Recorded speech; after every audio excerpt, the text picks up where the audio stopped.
It's about history, policy, and impact. A new perspective on current affairs, bringing experience, insight, civility, and scholarship to the urgent issues of today. It's about our past, present, and future. Your host, Pulitzer Prize-winning author and journalist Douglas Blackman. From the University of Virginia's Miller Center, this is American Forum. Welcome back to American Forum. I'm Doug Blackman. In the aftermath of President Barack Obama's historic election in 2008, it looked like American voters had decisively ended an era. Usually that line is a setup for a discussion about how the election of an African-American president showed that the United States was moving into a so-called post-racial society.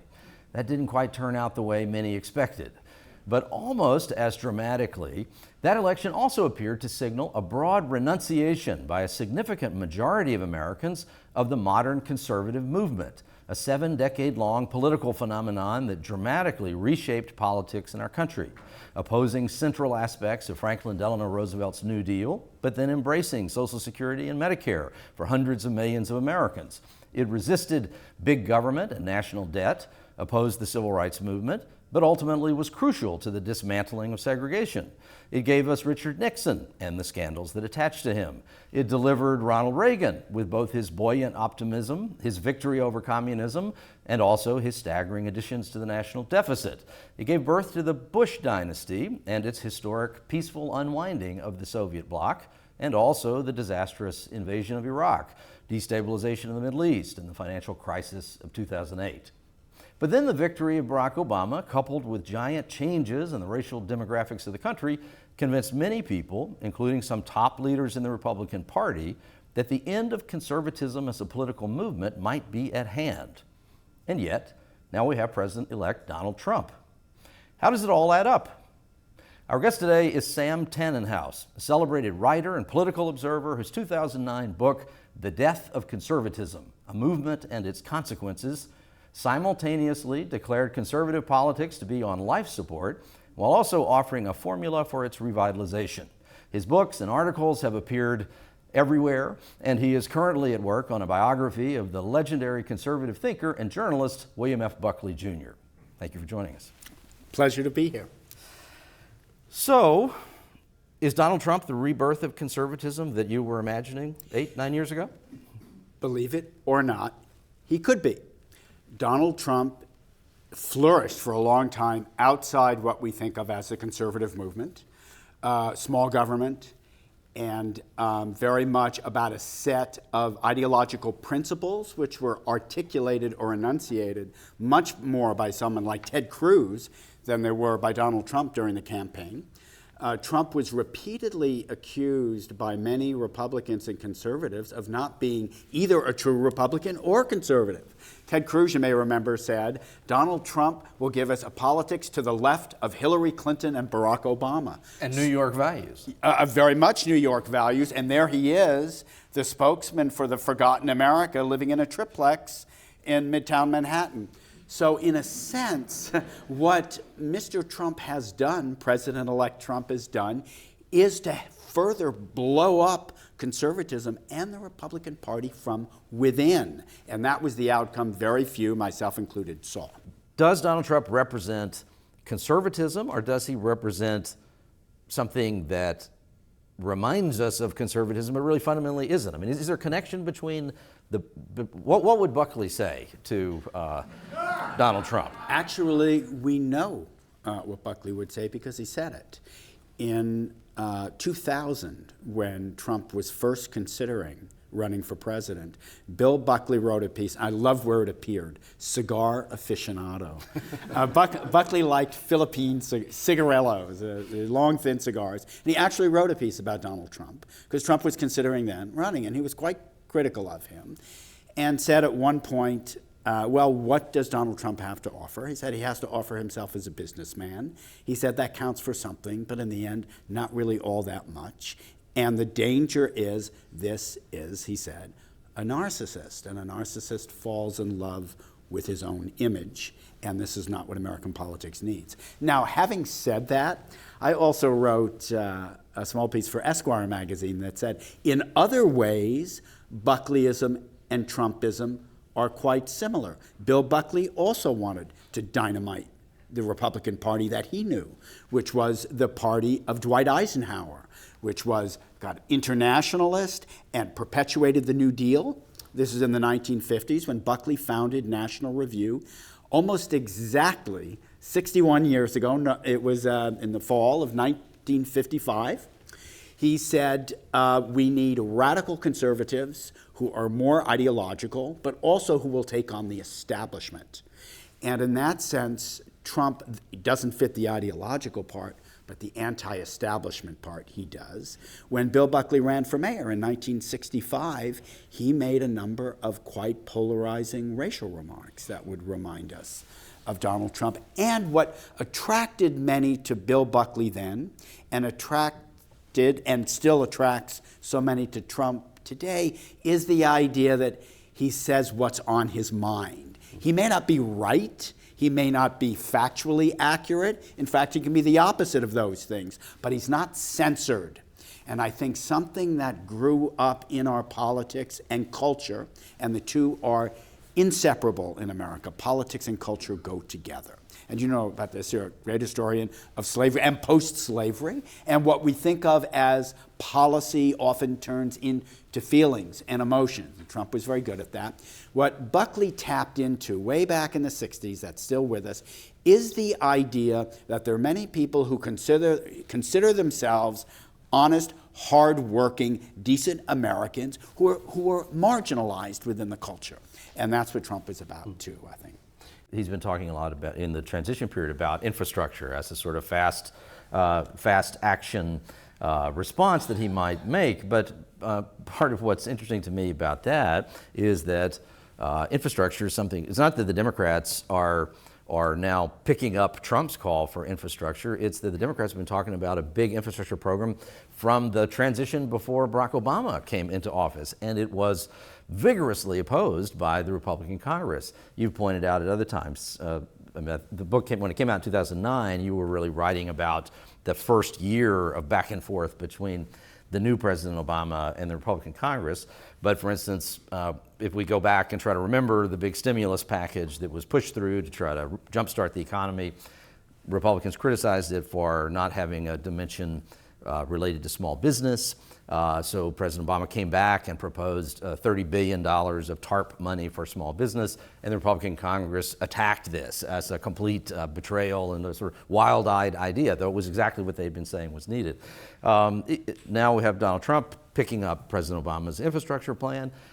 When he's been talking about immigration lately, of deporting the criminal illegal aliens, well, that's been the Obama policy. You know, that's why Obama's deported more people than anybody else in history. So it's very confusing. It is. Add some other things. Student debt. Right before the election, Donald Trump was making very liberal noises about that. And also health care. Yeah, preserving signature dimensions. He met with the president, and suddenly he realized there are provisions he wanted to keep in. And it could be really frustrating for a liberal, I think, because what a liberal might see is all the hypocrisy in this. Well, that's what a lot of politics is. And one of the great political thinkers, Gary Wills, wrote long ago that the successful political leader, he was really picking up on something Walter Bagehot, the founder of the London Economist, wrote in the 1850s, that the best political leaders are actually a step behind the best thinkers. They're more in tune with the public, and they're ready to move when the public itself is ready to move. So they can sometimes seem not all that creative or imaginative because there are other people out there who move ahead. Okay. We could see somebody, if we set aside partisan divides, which are very hard for us to do, but Donald Trump repeatedly would refer to Bernie Sanders as a kind of comrade in arms of his. He did it all the way through the last debate. Well, if we look at Senator Sanders as the one who was out in front on a lot of these issues in the campaign, along with Elizabeth Warren, but she decided not to run. Bernie Sanders is the one who was talking about putting America back to work, raising the minimum wage, retiring all student debt, all these issues.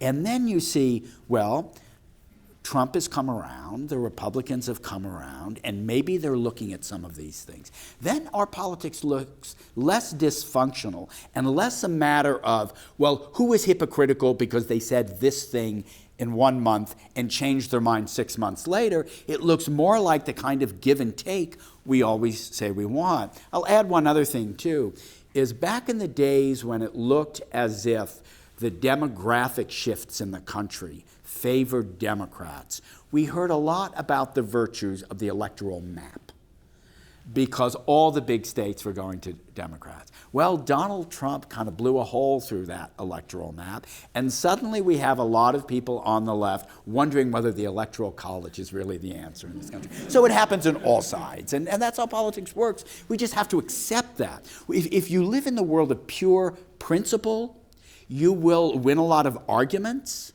but you won't get much done. Though the idea of a fairly open anti-Semite who has played footsie with neo-Nazis for a pretty long time, becoming the unelected, potentially second most powerful person in America, one does wonder if that will not at some point register on a broader constituency of Americans that maybe that's problematic, but maybe not. Well, it's hard to know with those things, Doug. I've just happened to watch Alan Dershowitz on television saying, well, we're talking about Steve Bannon, I think, well, we don't really know, whether he's anti-Semitic or not. One thing I do know is I read a very long account in a New York magazine about his divorce proceedings in which his wife said when they were shopping around for very Tony private schools in Los Angeles, Bannon asked whether there really should be so many books about Hanukkah on the library shelves. And I thought, if this is really what we're talking about, a remark he might have made about books on Hanukkah in a prestigious elite boarding school in Los Angeles, this is what our problem was during the election, is that there was a lot more talk about that than there was about the country at large. Another thing I've been thinking about is much of our political discussion, and a lot of it in the Democratic Party and among liberals, is about climate change, which is really important. It's a hugely important issue. But in addition to climate in this country, we also have geography. And there's a lot of America that doesn't get talked about by people like me. We talk about gender, we talk about race, we talk about transgender, we talk about people's sexual choices, but we don't really talk about our coastlines and rivers, our prairies and plains. American culture, American history is built into its geography. The New York Times had an interesting graphic right after the election that showed if the Donald Trump map, if you looked at it geographically, he won 80% of the counties in America, right? Well, there's a lot of America that isn't Manhattan, Los Angeles, and San Francisco. And do most of the people live there? Yes, many people do live there. And every person gets his or her or their vote, as we now say. But there's also this great sort of heartland of the country, which I spent a number of years, and I lived in the Midwest for much of my life. I went to college there. My daughter went to college there. When I was a child, I lived in Iowa. That's America, too. And there was a sense for a long time during this election cycle where you were going to be measured as either a politician for any office, quite apart from the presidency, or as an observer and commentator you would be measured on the kinds of microaggressions, as they called them, you might be committing against people because you use the wrong vocabulary. I want to hear your thought, though, about more specifically back to the sort of the progress of conservatism.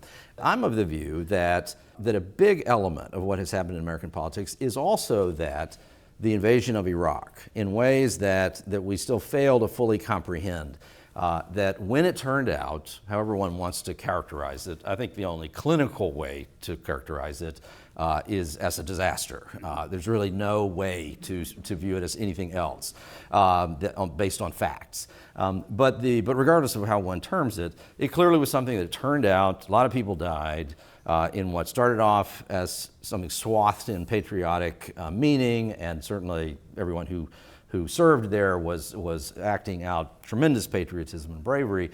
That struck me as something that cracked the sense of confidence of a lot of conservatives, people who would have called themselves conservatives, sort of their last set of sort of faith that, well, if the president sends our men and women off to war, I can believe that that's the right thing. That's so momentous a thing.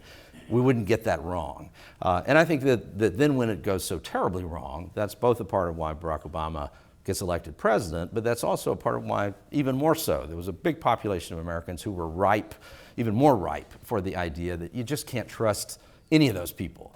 And that's another huge element of this readiness of a lot of Americans to say, okay, I'll take this other guy because I just like the way he talks. I like the way he says screw you to everybody who has specific expectations of him. Not only that, in the South Carolina primary debate, he very directly said it was one of the few sentences Donald Trump completed. You know, sometimes he sounds like Molly Bloom in Joyce's Ulysses. He's kind of going from phrase to phrase, and it's a sort of stream of consciousness. But this time he said he lied about the war in Iraq. They said there were weapons of mass destruction, and there were none. You can see it in the transcript. He said it in South Carolina with all those military bases, with all those strong supporters of the Bushes, and he finished Jeb Bush off in that primary. Mm-hmm. So Trump comes out of that politics as well. Many years ago, oh, I'm sorry, you want to say something? I was just going to say, well, since we're on that, Trump at another point, just before that, said that 9/11 was the fault of George Bush, that the attack was allowed by George Bush, not just that the evasion was a bad idea, but that he was to blame for the 9/11 attacks. Which is something many Democrats had said. Yeah. In 2007, which, by the way, I'm sorry to interrupt you, which, of course, the former of those, I said before, I just want to keep the record straight. I said before, there's no way to refer to the invasion of Iraq factually as anything other than a disaster.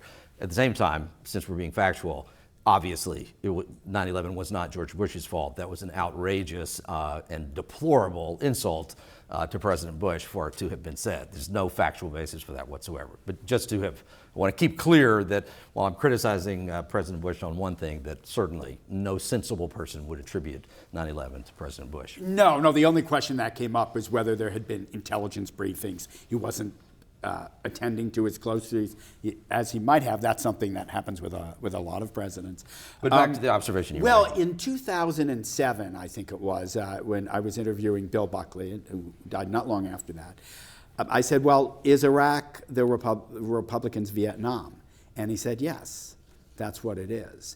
And his concern was that President Bush didn't seem to have a plan B.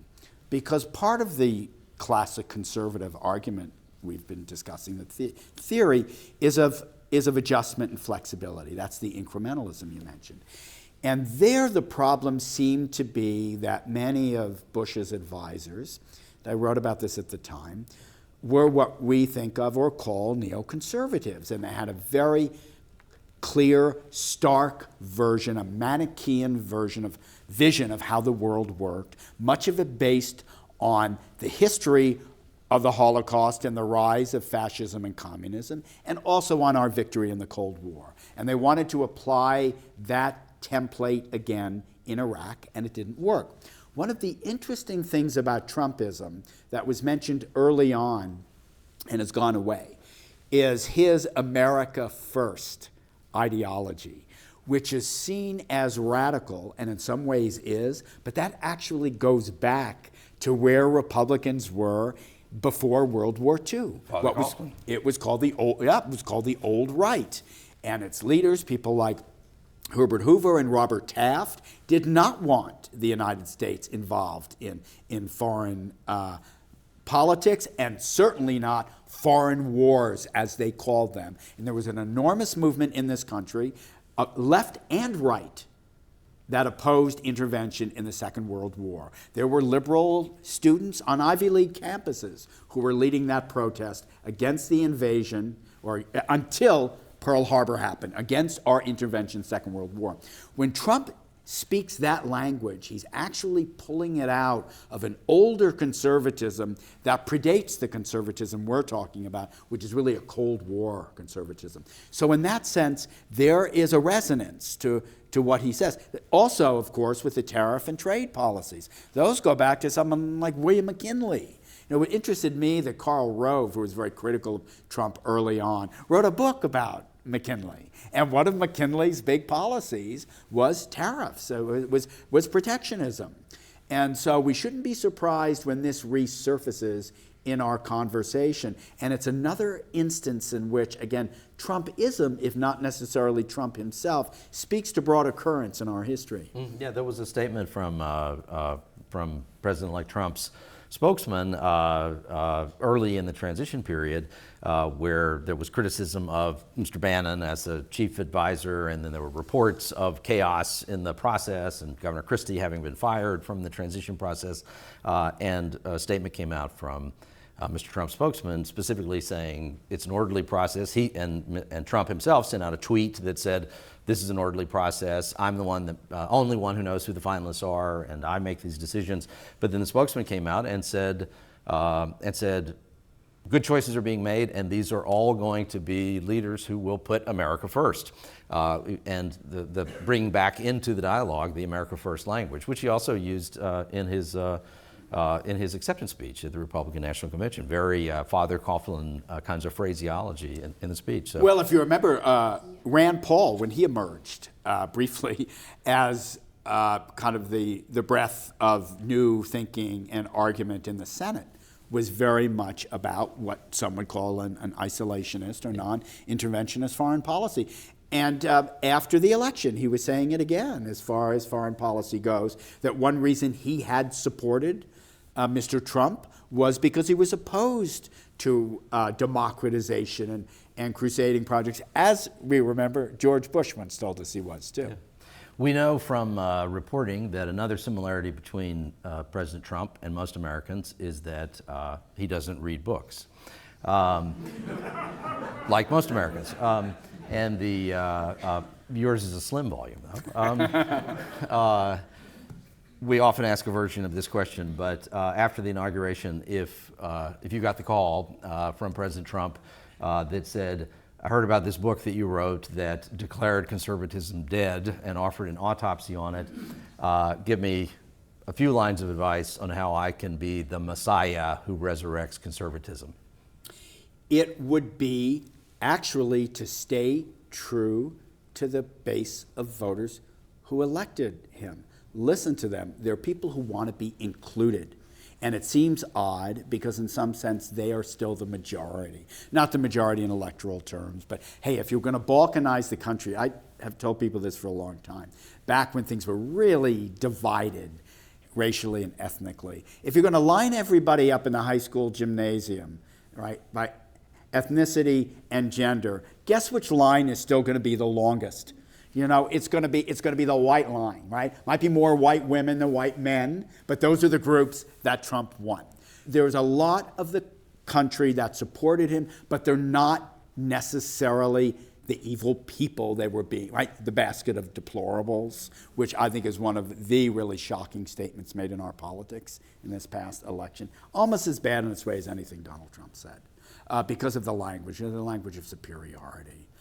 Actually taking an adjective and using it as a noun. I mean, not to be, I used to edit the New York Times book review. We're always fixing people's language. Not to be too much of a geek about this. But when you take an adjective and turn it into a noun, when you say somebody isn't deplorable, but that person is a deplorable, you're making a kind of cultural statement in a language that is alien to many people. That's like what the progressive left is to stop doing. What Trump on the other side needs to do is say, you know what, it's not just about the things you're mad about, it's about the things you aspire to that we're going to help with. And that's how he makes his republicanism, his Rust Belt republicanism, if that's what we're going to call it, a more positive, forward-looking thing. Sam Tanenhaus, thanks for being here. My pleasure, Doug. His book is The Death of Conservatism, A Movement and Its Consequences.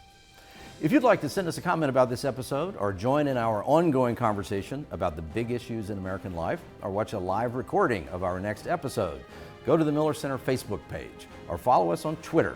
My handle is @DouglasBlackman. For a transcript of this dialogue or to watch other episodes, visit us at millercenter.org, American Forum. I'm Doug Blackman. See you again next week.